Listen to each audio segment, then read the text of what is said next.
Salut les copains, j'espère que ça va.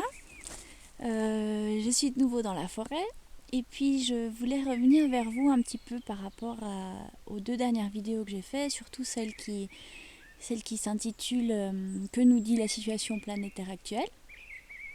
Alors tout d'abord, je voulais vraiment vous remercier du fond du cœur pour votre présence, pour votre intérêt, pour tous vos magnifiques commentaires remplis d'amour et d'enthousiasme. Vraiment, ça fait beaucoup de bien, ça nous connecte les uns aux autres et ça nous permet de nous sentir moins seuls.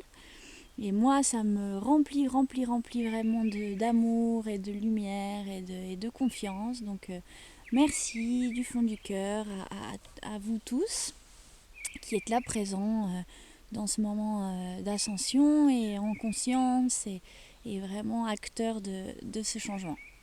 Donc, merci à vous tous. Et puis, si je reviens vers vous aujourd'hui, c'est surtout parce que j'ai eu beaucoup de retours par rapport à ce que je dis sur les fausses personnes, en guillemets. Ces personnes qui ne seraient pas des âmes. Et j'ai noté, et je comprends bien que ça a choqué beaucoup de personnes, que beaucoup ne sont pas d'accord avec ça, et puis que du coup reprochent le fait que c'est se poser sur un point de vue supérieur, de se dire ah bah voilà, moi je suis une âme, je suis supérieure aux autres, les autres de toute façon c'est pas des vraies personnes, donc j'ai pas besoin de m'en occuper ni de les traiter avec respect et amour. Et vraiment du fond du cœur, c'est pas du tout mon intention, c'est pas du tout ce que j'ai voulu véhiculer, j'espère que ça se sera ressenti quand même. Mais voilà, je voulais revenir un petit coup là-dessus et vous expliquer un petit peu plus en profondeur, mais rapidement quand même, parce que voilà, c'est pas un thème que j'ai envie d'approfondir particulièrement. Mais voilà, c'est quand même quelque chose d'important en fait à savoir. Donc, qu'est-ce que je dis quand je dis que 75% de la population pourrait être des fausses personnes? Alors déjà, c'est un chiffre que je n'ai pas vérifié, hein. C'est pas très important dans l'absolu en vrai, parce que je pense qu'il faut quand même malgré tout qu'on se traite les uns les autres comme des êtres d'amour, comme des êtres de lumière, et qu'on commence pas à chercher qui est une fausse personne, qui est un portail organique, parce que justement ça va de nouveau créer une séparation et une guerre entre les uns et les autres, et du jugement et tout ça. Donc c'est pas du tout ça l'intention derrière ce message, pas du tout. L'intention, c'est juste de peut-être relativiser un petit peu et puis de se rendre compte de comment fonctionne la matrice. Donc cette information, d'où elle vient, c'est pas quelque chose qui vient de moi, hein. C'est une information qui nous a été donnée par les Pléiadiens. Pour ceux qui se posent la question, il y en a qui m'ont posé la question par commentaire. Je voulais vous dire merci, je ne peux pas répondre à tout le monde parce que c'est beaucoup de commentaires, beaucoup de choses. Donc je vous lis, je mets toujours un petit cœur, voilà. Mais c'est vrai que au début j'avais beaucoup d'élan et je répondais à tout le monde, mais je me rends compte que je suis débordée. J'arrive pas du tout, donc voilà, je vous envoie tous beaucoup de gratitude et d'amour. Et puis si tout d'un coup il y a des questions, des choses un peu spécifiques, et je prendrai le temps d'y répondre tout de même. Ou alors si je vois qu'il y a beaucoup de questions communes, comme aujourd'hui, je vous ferai une petite vidéo pour répondre à ce point-là. Donc non, je n'ai pas de contact direct avec les Pléiades, je reçois des informations à travers un canal YouTube, j'en ai déjà parlé, que j'affectionne particulièrement et qui me vibre juste, voilà, les informations que je reçois de cette personne-là qui, elle, a un contact direct avec une pléiadienne et d'autres. Pour moi, voilà, ça fait résonance, ça fait écho et je crois absolument à ces informations. Après, libre à chacun de prendre l'info comme elle vient, quelle qu'elle soit, de la laisser germer en soi et voir si oui je la prends ou sinon je la prends pas. On est tous libres et c'est à ça que ça sert, ces échanges et ces partages.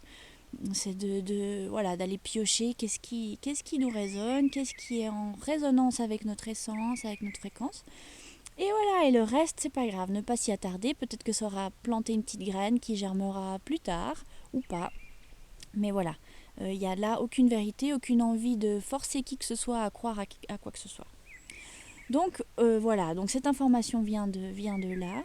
Et ce qu'il raconte en fait, c'est que j'ai fait des vidéos d'ailleurs sur ce sujet-là. On vit dans une matrice qui projette un hologramme sur la planète. Cet hologramme-là, qu'est-ce qu'il fait? Il maintient la fréquence en 3D. C'est un ordinateur qui maintient les fréquences basses, ce qui fait que voilà, on a des perceptions limitées, on voit les choses comme on les voit ici. Pour cette raison-là, parce qu'en réalité, notre espace, l'espace dans lequel vit Gaïa, est en 5e dimension. Donc, qu'est-ce qui se passe? C'est que cette matrice, c'est un programme informatique. Donc, il crée des choses en fonction de ses croyances et de sa programmation. Et justement, il crée aussi il crée des objets. Il y a beaucoup de choses dans notre matérialité, dans nos objets, qui sont effectivement que des hologrammes. Parce que ce n'est pas de la matière vivante. C'est-à-dire que voilà, une maison qui a été fabriquée en bois, elle vit, elle a une essence, elle existe dans plusieurs dimensions. Mais une maison qui serait, je sais pas, totalement en matériaux, en matériaux modernes, qui sont pas des matériaux naturels, cette maison-là, on peut dire que c'est un hologramme. Et le jour où on va augmenter la fréquence et qu'on va passer en 5e dimension, il y a beaucoup de choses dans notre alentour, nos villes, beaucoup de nos bâtiments, beaucoup de nos objets qui n'existent pas en fait, qui sont juste un hologramme et qui vont donc disparaître. Voilà. Et dans ce lot-là, il y a aussi des personnes. C'est dur à croire, c'est dur à entendre, j'entends bien. Mais je pense effectivement que c'est vrai. Et puis elle raconte, voilà, c'est ces gens qui reproduisent et qui vivent la vie sans se poser de questions, qui ont toujours des pensées et des croyances qui suivent la pensée collective, la pensée, le mental de ruche. C'est des gens qui vont jamais se remettre en question. Et puis c'est aussi des gens qu'on croise comme ça au quotidien, mais qu'on voit toujours au même endroit, ou juste la boulangère.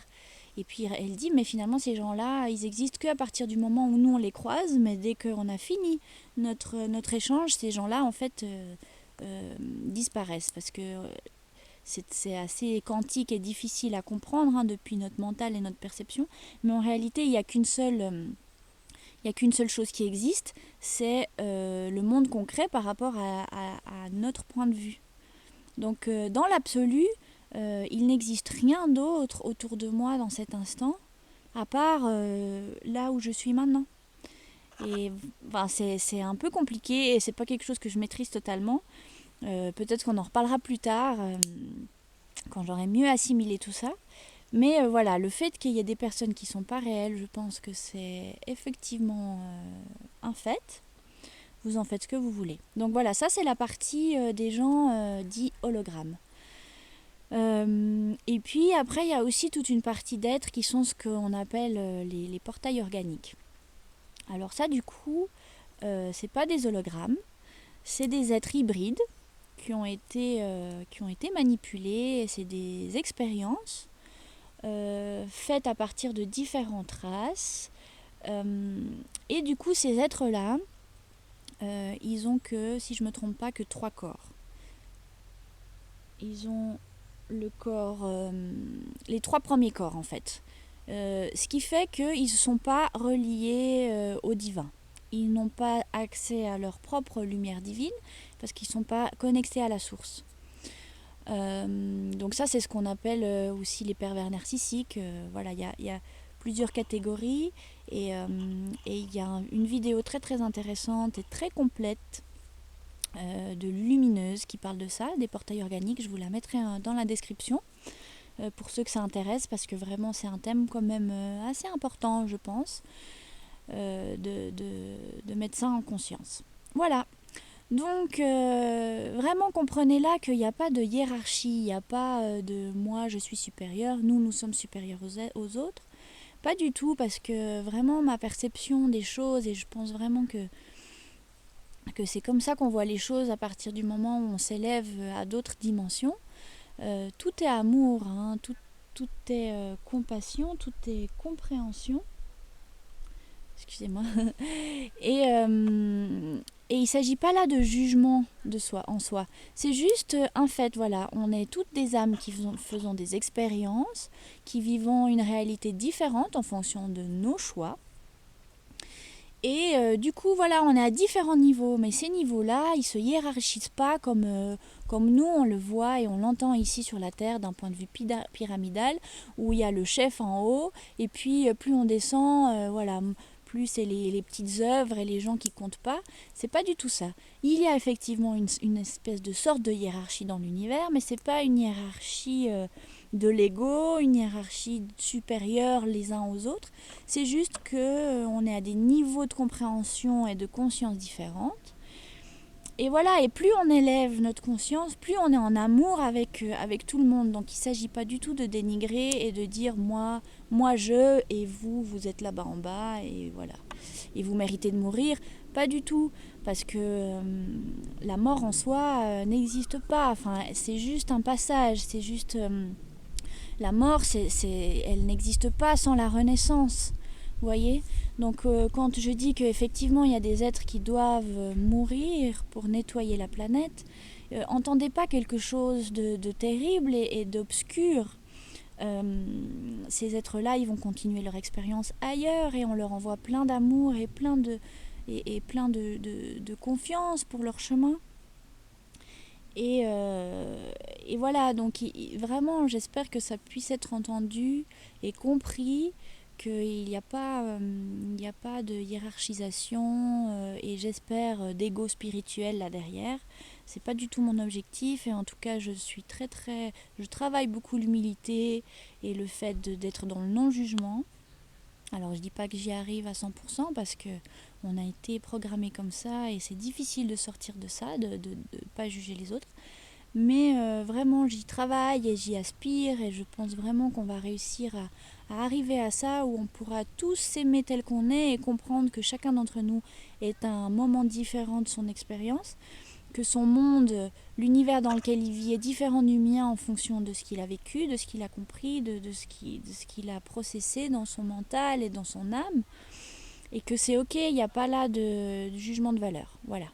Donc, j'espère que ça aurait pu un petit peu éclairer. Pour ceux qui parlent espagnol ou anglais, je vais aussi vous mettre le lien de la vidéo officielle qui parle de ça, des personnes, des fausses personnes, qui est très complète et qui vraiment est recommandable, je vous le souhaite. Et puis peut-être qu'un jour on fera une vidéo plus complète si ça intéresse certains, mais je pense que c'est pas là vraiment l'intérêt. Je pense qu'on a des choses plus belles à se partager, des choses plus belles à se dire. Aimons-nous les uns les autres, comme si on était tous des âmes, comme si on était tous égaux, car on est tous égaux dans l'absolu, on est tous qu'un, on vient tous du même endroit, mais on a juste décidé de voir le monde depuis un biais, depuis un point de vue, une perspective différente. Et c'est super, donc essayons de comprendre chacun de ces points de vue, parce que ça ouvre aussi nos perceptions, ça ouvre nos compréhensions, ça ouvre nos cœurs. Voilà, donc ouvrons nos cœurs les uns aux autres, plein de confiance, plein de conscience aussi, plein d'amour à vous tous et à tout bientôt. Je vous embrasse.